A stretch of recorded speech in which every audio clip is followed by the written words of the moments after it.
Page 148, que soit béni le nom de Dieu. Page 148.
Que ma prière parvienne jusqu'à toi, ouvre ton oreille à ma plainte, Seigneur.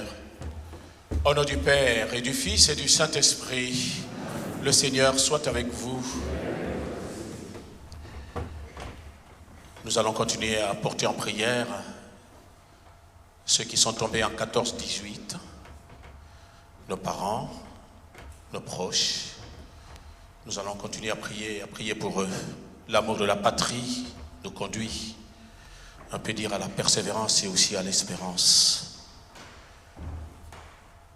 Avec la sagesse, mais aussi le sort des morts que nous allons lire dans la deuxième lecture, l'Église nous prépare à construire le royaume ici-bas. Préparons-nous à la célébration de l'Eucharistie en reconnaissant que nous avons péché. Je confesse à Dieu Tout-Puissant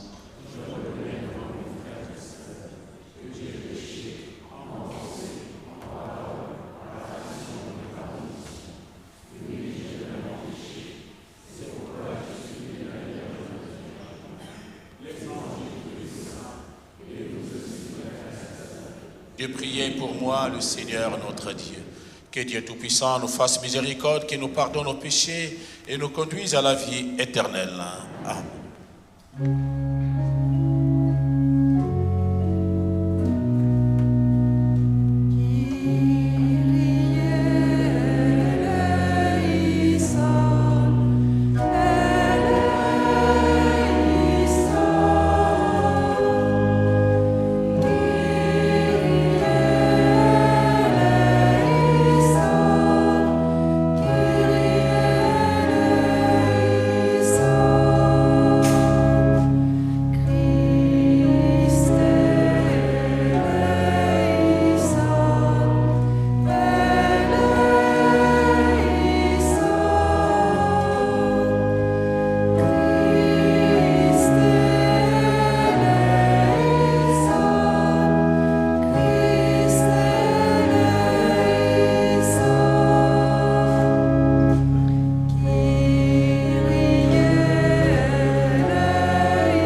le Seigneur. Dieu de puissance et de miséricorde, éloigne de nous dans ta bonté tout ce qui nous arrête, afin que sans aucune entrave, ni d'esprit ni de corps, nous accomplissions d'un cœur libre ce qui vient de toi. Par Jésus-Christ, ton Fils, notre Seigneur, qui vit et règne avec toi, dans l'unité du Saint-Esprit, Dieu pour les siècles des siècles. Amen.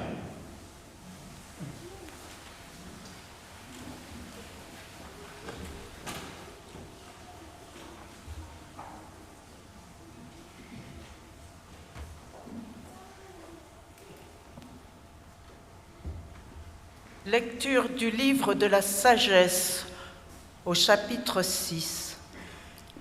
La sagesse est resplendissante, elle ne se flétrit pas. Elle se laisse aisément contempler par ceux qui l'aiment, elle se laisse trouver par ceux qui la cherchent. Elle devance leurs désirs en se faisant connaître la première. Celui qui la cherche dès l'aurore ne se fatiguera pas, il la trouvera assise à sa porte. Penser à elle est la perfection du discernement, et celui qui veille à cause d'elle sera bientôt délivré du souci. Elle va et vient à la recherche de ceux qui sont dignes d'elle. Au détour des sentiers, elle leur apparaît avec un visage souriant. Dans chacune de leurs pensées, elle vient à leur rencontre. Parole du Seigneur.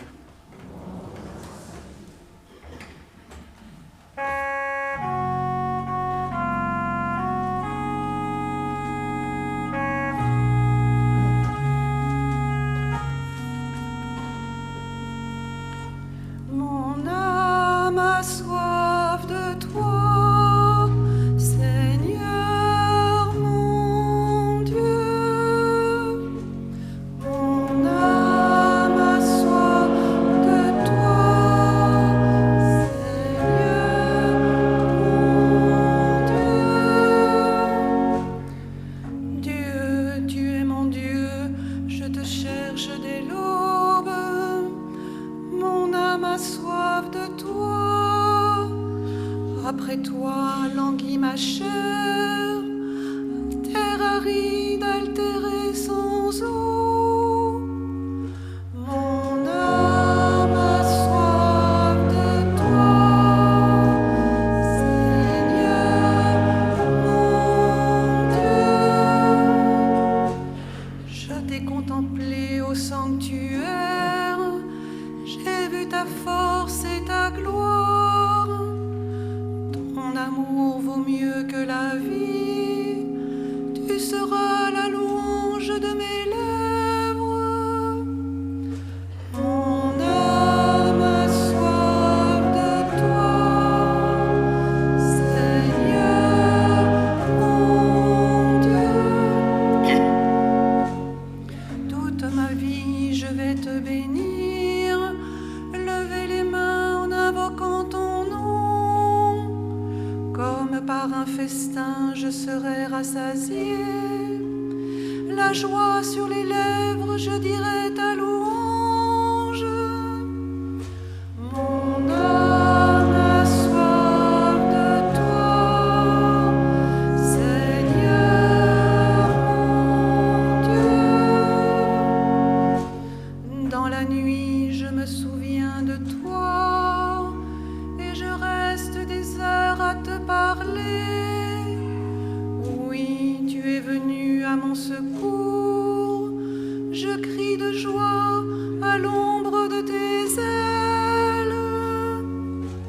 Mon âme a soif de toi, Seigneur mon Dieu.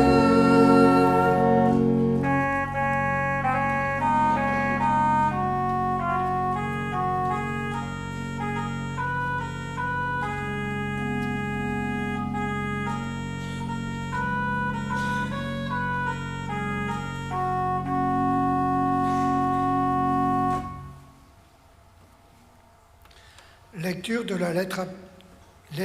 la première lettre de saint Paul apôtre aux Thessaloniciens. Frères, nous ne voulons pas vous laisser dans l'ignorance au sujet de ceux qui se sont endormis dans la mort. Il ne faut pas que vous soyez abattus comme les autres qui n'ont pas d'espérance. Jésus, nous le croyons, est mort et ressuscité. De même, nous le croyons aussi, ceux qui se sont endormis, Dieu, par Jésus, les emmènera avec lui. Car sur la parole du Seigneur, nous vous déclarons ceci. Nous les vivants, nous qui sommes encore là pour la venue du Seigneur, nous ne devancerons pas ceux qui se sont endormis. Au signal donné par la voix de l'archange et par la trompette divine, le Seigneur lui-même descendra du ciel, et ceux qui sont morts dans le Christ ressusciteront d'abord. Ensuite, nous les vivants, nous qui sommes encore là, nous serons emportés sur les nuées du ciel, en même temps qu'eux, à la rencontre du Seigneur. Ainsi, nous serons pour toujours avec le Seigneur. Réconfortez-vous donc les uns les autres avec ce que je viens de dire. Parole du Seigneur.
Le Seigneur soit avec vous. Bonne nouvelle de Jésus-Christ selon saint Matthieu. Gloire à toi, Seigneur Jésus. En ce temps-là, Jésus disait à ses disciples cette parabole. Le royaume des cieux est comparable à 10 jeunes filles invitées à des noces qui prirent leur lampe pour sortir à la rencontre de l'époux. 5 d'entre elles étaient insouciantes et 5 étaient prévoyantes. Les insouciantes avaient pris leur lampe sans emporter d'huile, tandis que les prévoyantes avaient pris avec leur lampe des flacons d'huile. Comme l'époux tardait, elles s'assoupirent toutes et s'endormirent. Au milieu de la nuit, il eut un cri. « Voici l'époux, sortez à sa rencontre. » Alors toutes ces filles se réveillèrent et se mirent à préparer leurs lampes. Les insouciantes demandèrent aux prévoyantes, « Donnez-nous de votre huile, car nos lampes s'éteignent. » Les prévoyantes leur répondirent, « Jamais cela ne suffira pour nous et pour vous. Allez plutôt chez les marchands vous en acheter. » Pendant qu'elle allait en acheter, l'époux arriva. Celles qui étaient prêtes entrèrent avec lui dans la salle des noces et la porte fut fermée. Plus tard, les autres jeunes filles arrivèrent à leur tour et dirent « Seigneur, Seigneur, ouvre-nous !» Il leur répondit « Amen, je vous le dis, je ne vous connais pas. Veillez donc, car nous ne savons ni le jour, ni l'heure. » Acclamons la parole des dieux. Louange à toi, Seigneur.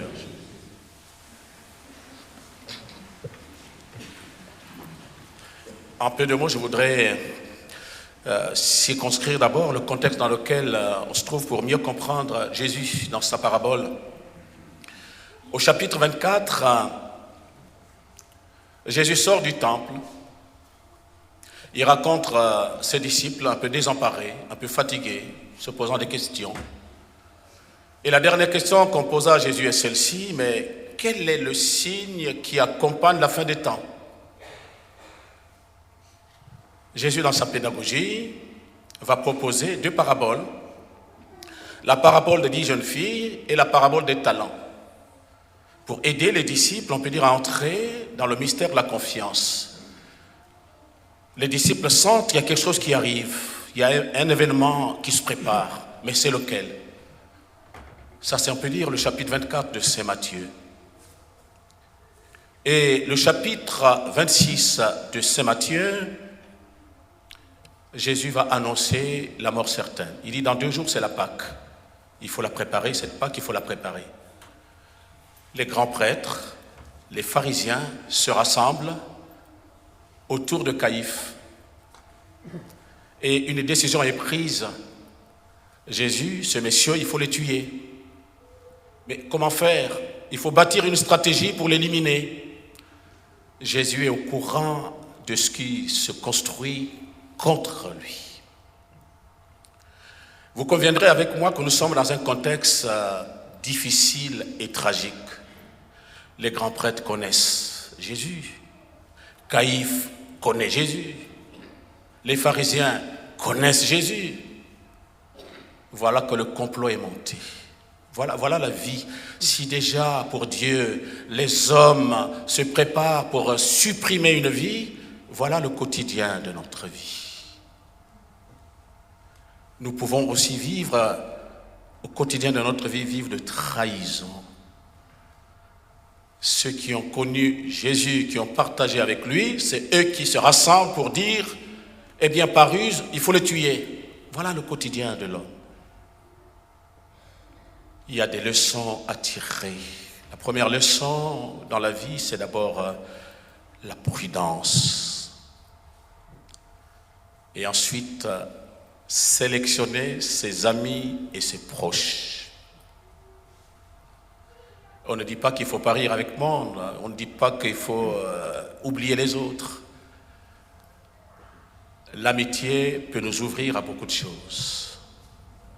Mais la charité peut aussi nous ouvrir à des situations limites. Pour revenir, on peut dire, à la première parabole, attrait aux 10 jeunes filles. Dans le langage biblique, les filles ou la catégorie insensée, qu'est-ce que ça renvoie à quoi? En langage biblique, insensé signifie renvoie à la folie. Insensé en langage biblique renvoie aux impies.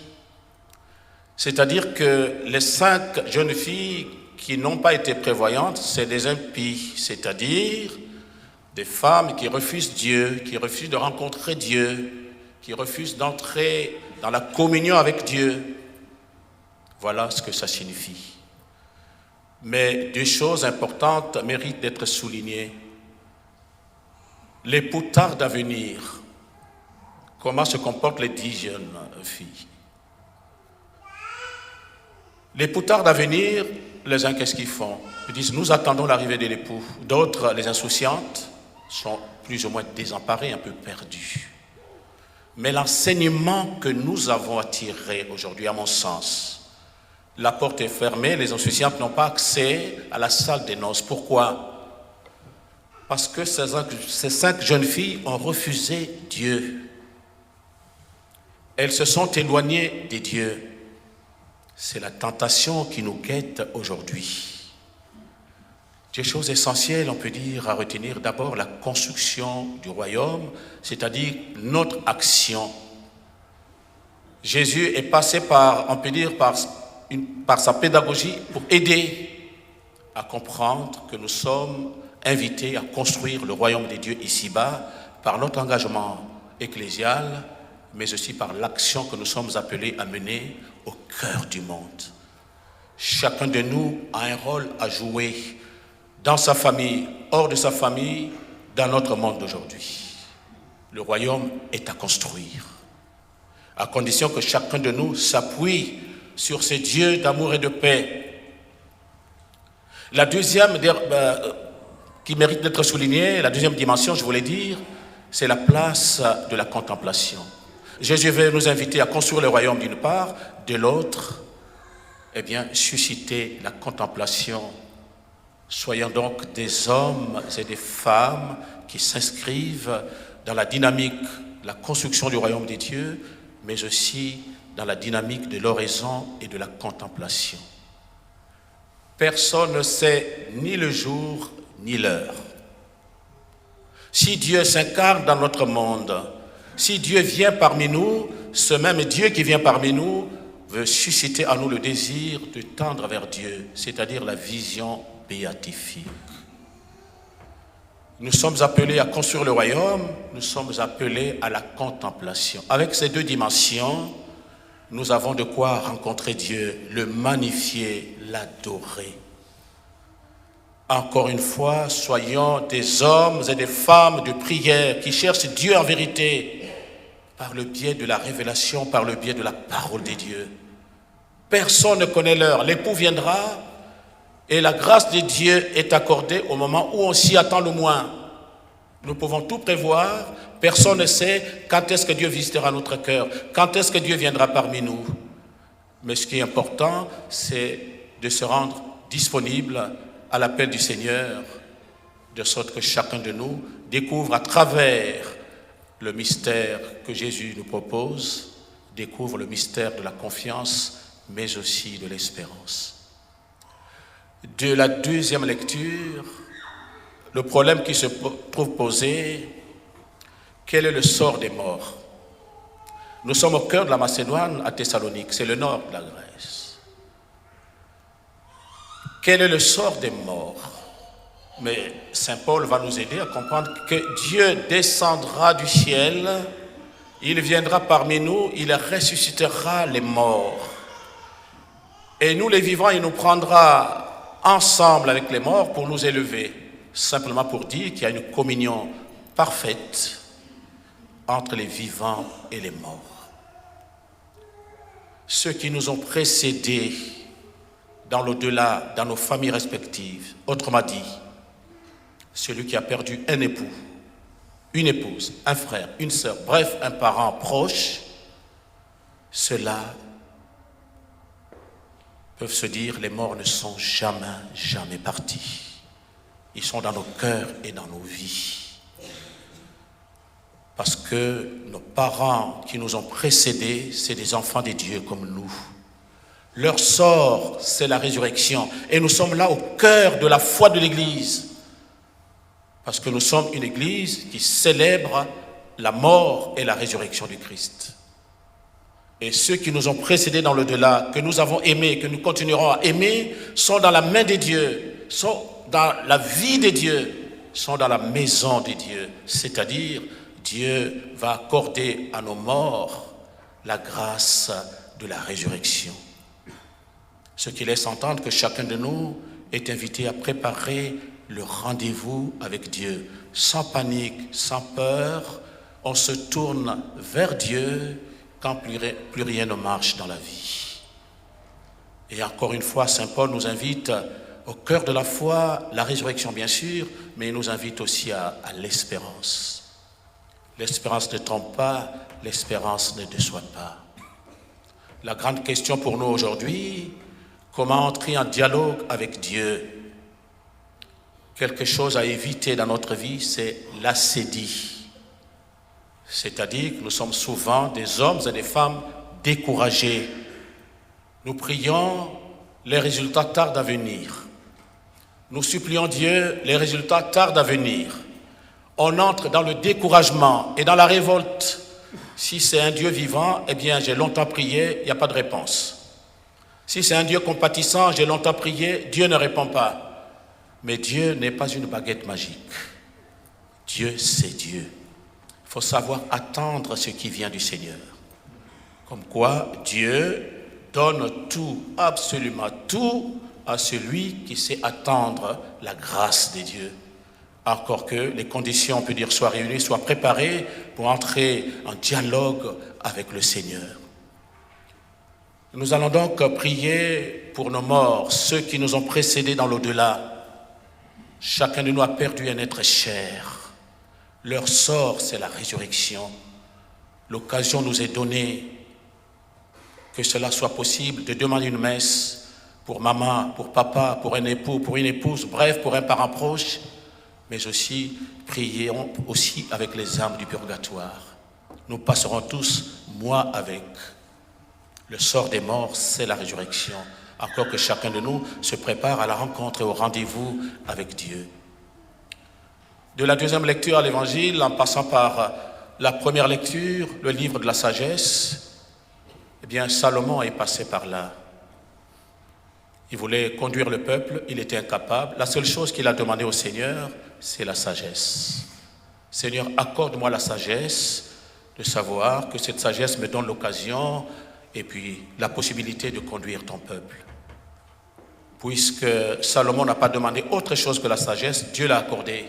Et Salomon a travaillé avec tact, avec responsabilité, avec justice, pour accompagner le peuple qui lui a été confié par ce Dieu d'amour et de paix. Ceux qui ont lu Grignion de Montfort, lui, il parle de la sagesse en lien avec la Sainte Vierge Marie. Il n'a pas tort.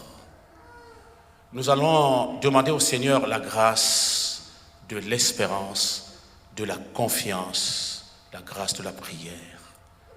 Que cette sagesse soit accordée à nos cœurs, à nos vies, de sorte que nous soyons les acteurs de la bonne nouvelle, mais aussi des hommes et des femmes qui annoncent Dieu en vérité au cœur du monde. Nos sociétés sont déchirées aujourd'hui. La violence semble prendre le dessus. Soyons donc prêts et disposés à annoncer ce Dieu mort et ressuscité pour permettre à l'humanité de découvrir les acteurs de la bonne nouvelle. Et que la grâce de l'Eucharistie nous élève, nous sanctifie, de sorte que chacun de nous devienne acteur de la bonne nouvelle, acteur de la vie en abondance, acteur de la confiance, mais aussi de l'espérance. Que Dieu soit loué et glorifié au nom du Père et du Fils et du Saint-Esprit. Amen.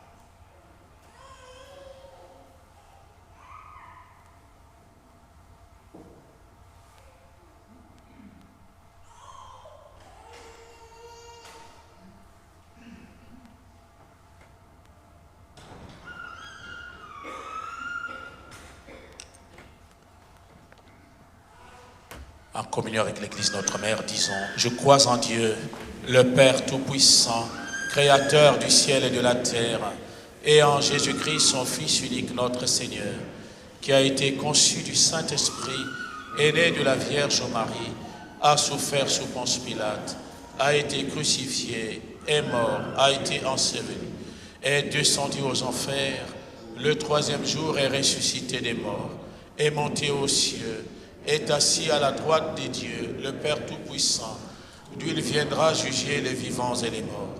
Je crois en l'Esprit Saint, à la Sainte Église catholique, à la communion des saints, à la rémission des péchés, à la résurrection de la chair, à la vie éternelle. Amen. En communion avec nos morts, en communion avec ceux et celles qui souffrent en silence, Dieu, nous te prions.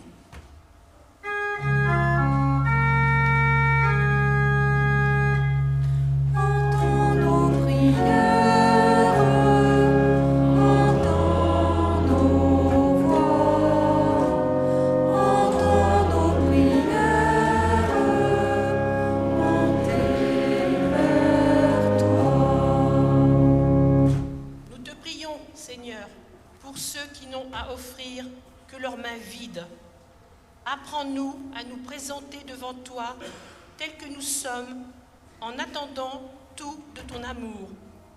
Seigneur, écoute nos prières.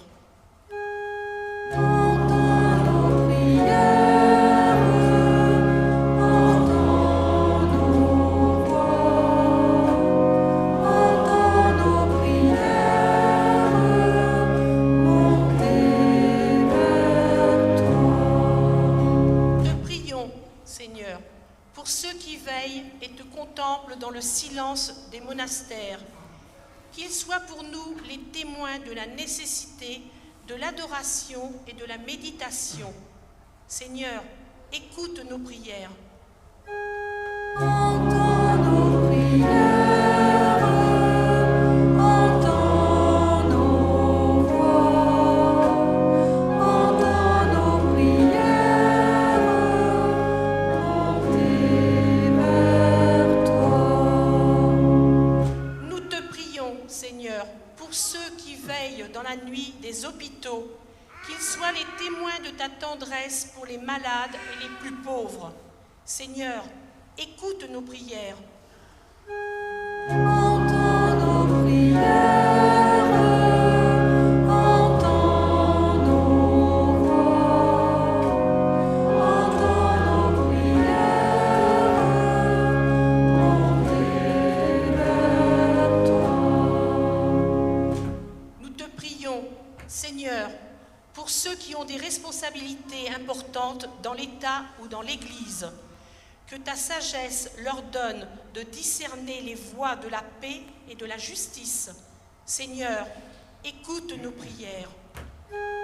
Entends nos prières, entends nos voix, entends nos prières, montées vers toi. Nous te confions, Père, notre communauté dans sa diversité, afin que malgré les difficultés qu'elle ne manque pas de vivre, elle sache rester vivante et joyeuse, tout habitée par la foi dans le Seigneur qui vient, toi qui es vivant pour les siècles des siècles. Amen.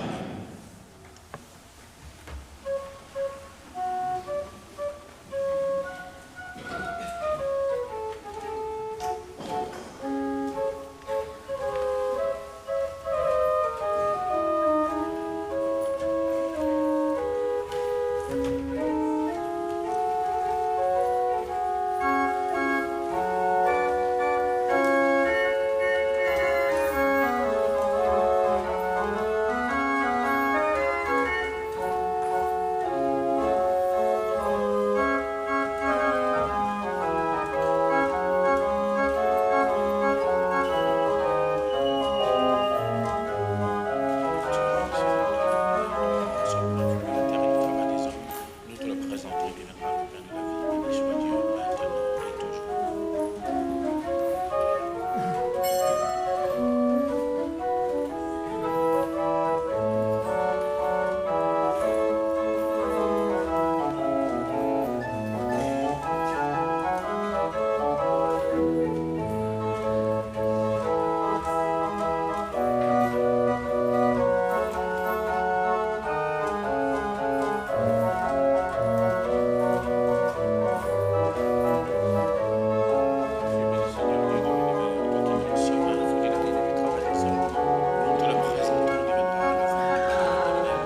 béni soit Dieu, maintenant et toujours.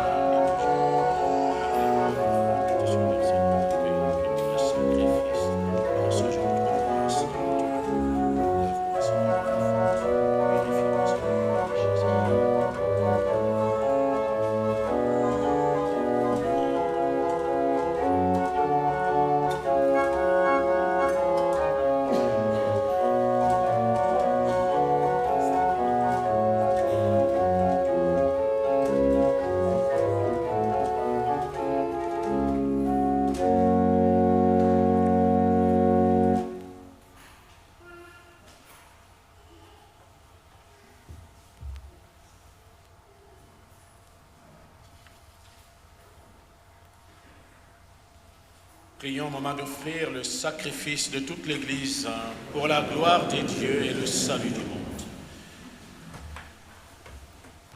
Sur les offrandes que nous présentons pour le sacrifice, nous t'en prions, Seigneur.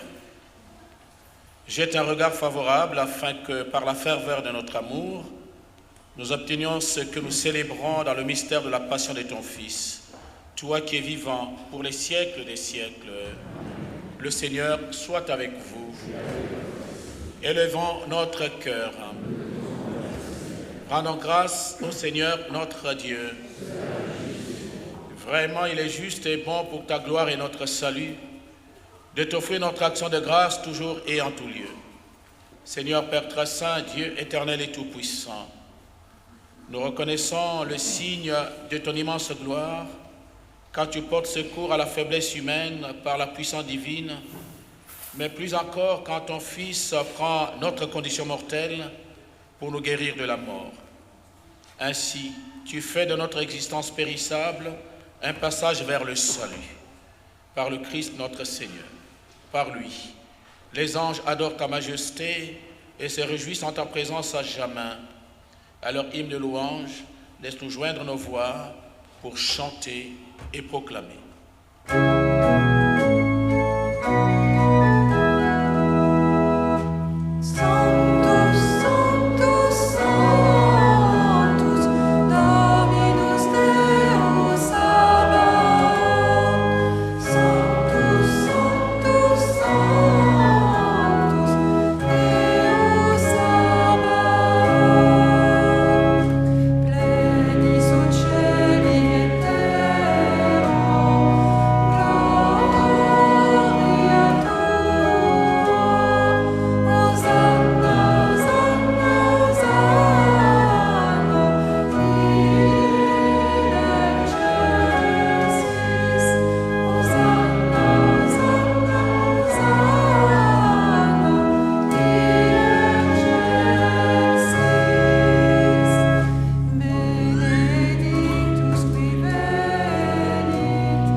Saint, toi qui es la source de toute sainteté, Dieu notre Père, nous voici rassemblés devant toi et dans la communion de toute l'Église. Nous célébrons le jour où le Christ est ressuscité d'entre les morts.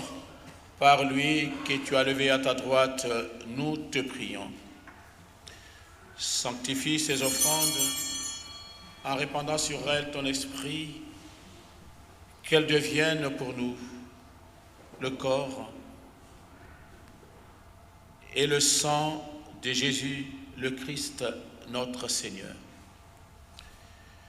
Au moment d'être livré et d'entrer librement dans sa passion, il prit le pain, il rendit grâce, il le rompit et le donna à ses disciples en disant : « Prenez et mangez-en tous, ceci est mon corps livré pour vous. »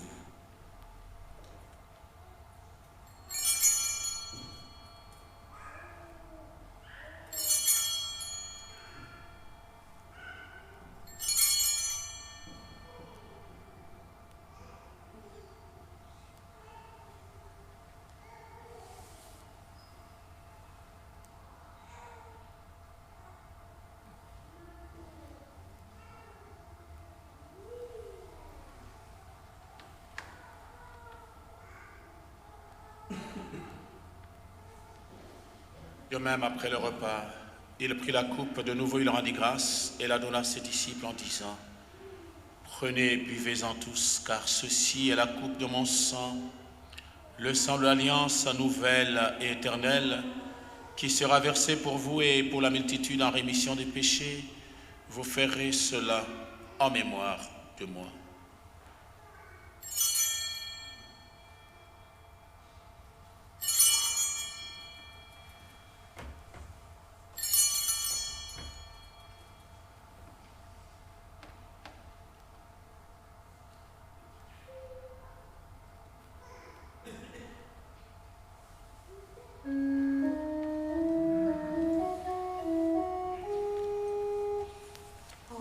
Proclamons le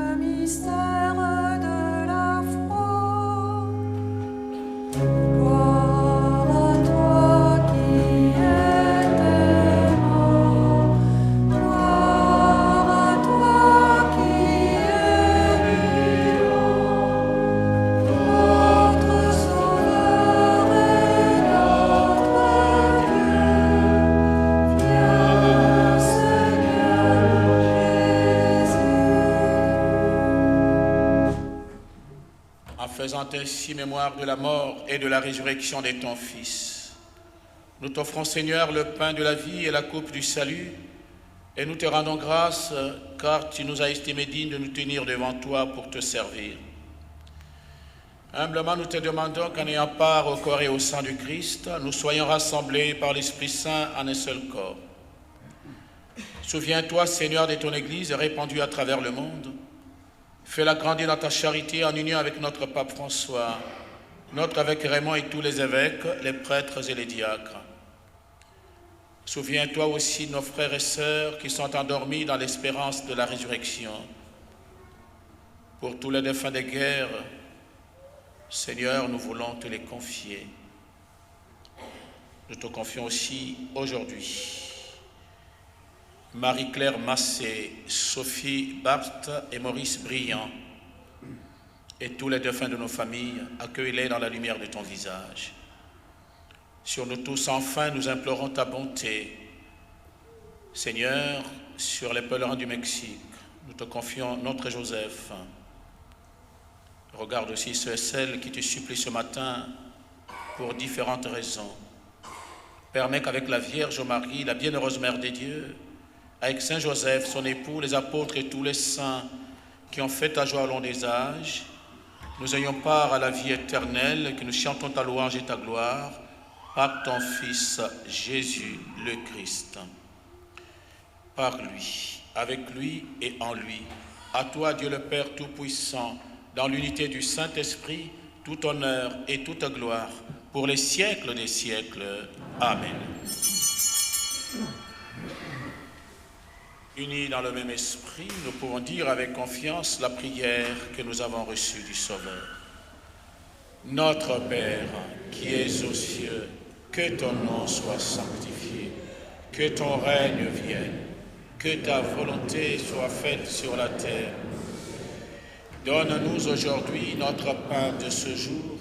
Pardonne-nous nos offenses, comme nous pardonnons aussi à ceux qui nous ont offensés. Et ne nous laisse pas entrer en tentation, mais délivre-nous du mal. Délivre-nous de tout mal, Seigneur, et donne la paix à notre temps. Soutenus par ta miséricorde, nous serons libérés de tout péché. À l'abri de toute épreuve, nous qui attendons que se réalise cette bienheureuse espérance, l'avènement de Jésus-Christ, notre Sauveur. Car c'est à toi qu'appartiennent le règne, la puissance et la gloire pour les siècles des siècles. Seigneur Jésus-Christ, tu as dit à tes apôtres, « Je vous laisse la paix, je vous donne ma paix. Ne regarde pas nos péchés, mais la foi de ton Église, pour que ta volonté s'accomplisse. Donne-lui toujours cette paix et conduis-la vers l'unité parfaite, toi qui vis et règnes pour les siècles des siècles.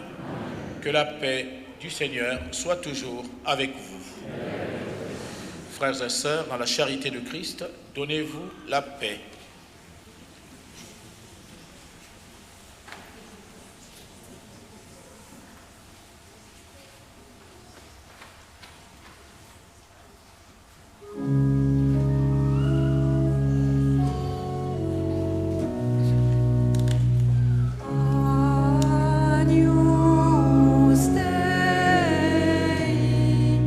Quae tollis peccata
Seigneur Jésus-Christ, que cette communion à ton corps et à ton sang n'entraîne pour moi ni jugement ni condamnation, mais que par ta bonté, elle soutienne mon esprit et mon corps et me donne la guérison.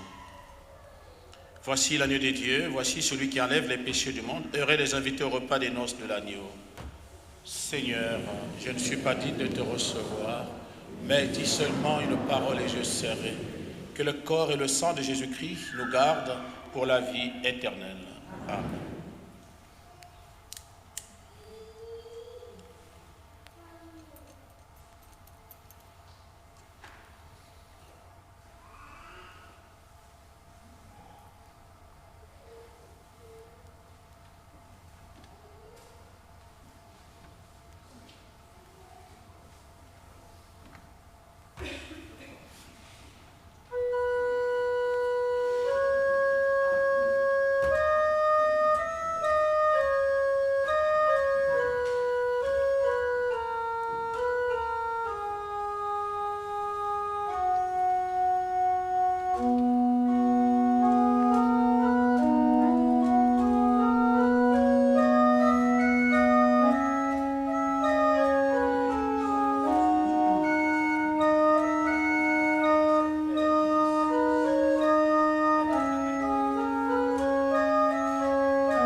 Prions encore le Seigneur. Fortifiés par le don très saint que tu nous fais, Seigneur, nous te rendons grâce et nous implorons ta bonté. Que par le don de ton esprit, ceux qui ont reçu la force d'en haut aient la grâce de persévérer dans la droiture, toi qui es vivant pour les siècles des siècles. Amen. Je vous invite, s'il vous plaît, à vous asseoir. Nous allons suivre les annonces.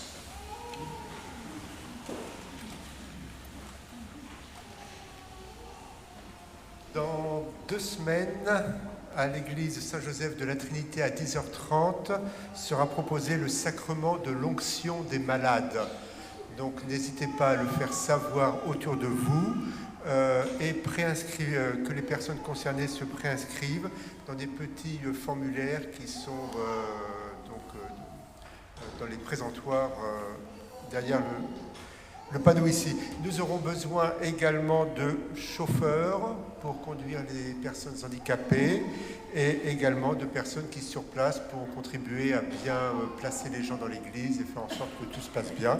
Voilà, donc inscrivez-vous au presbytère si vous pouvez consacrer un petit peu de temps pour ça. Merci.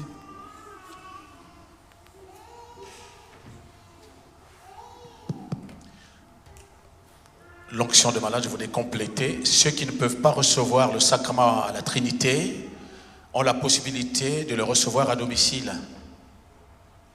On peut s'organiser avec le recteur, comme on fait, il y a 2 voitures, donc on peut aller vers des personnes âgées ou des malades qui ne peuvent pas se déplacer, qui ne peuvent pas venir à l'église. Et donc, on peut assurer ce service-là. Donc, voilà, c'est bien de faire savoir un numéro de téléphone, une adresse, qu'on sache qui, comme ça on prépare les personnes d'abord par un petit temps de confession et ensuite ces personnes pourront recevoir le sacrement de malade. Voilà, ce n'est pas comme autrefois au Concile 30 on disait c'est l'extrême onction. Voilà, on ne vient pas pour envoyer les gens à la mort. C'est pas ça. Le contenu théologique de l'onction de malade, c'est redonner la force à un corps fatigué. C'est ça là qu'on a appris. Bon, qu'est-ce que vous voulez l'Église a un jargon. C'était comme ça au Concile de Trente. Maintenant, je crois que Vatican II a précisé les choses. L'onction des malades. Comme ça, c'est plus simple. Parce que l'extrême onction, on sentait la mort venir. Donc, franchement, moi, je n'ai pas l'intention de conférer le sacrement pour envoyer les gens à la mort. Non, pour envoyer à la vie. Donc, ça, c'est plus simple comme ça. Comme ça, on n'a pas peur de recevoir le prêtre à domicile. On peut se lever pour clore parce que c'est compliqué ces histoires. Le Seigneur soit avec vous. Que le Dieu Tout-Puissant nous bénisse, le Père, le Fils et le Saint-Esprit. Allons dans la paix et dans la joie du Christ. Bon dimanche et bonne semaine à tous. Page 150, que vive mon âme à te louer, couplets 1 et 4. Page 150.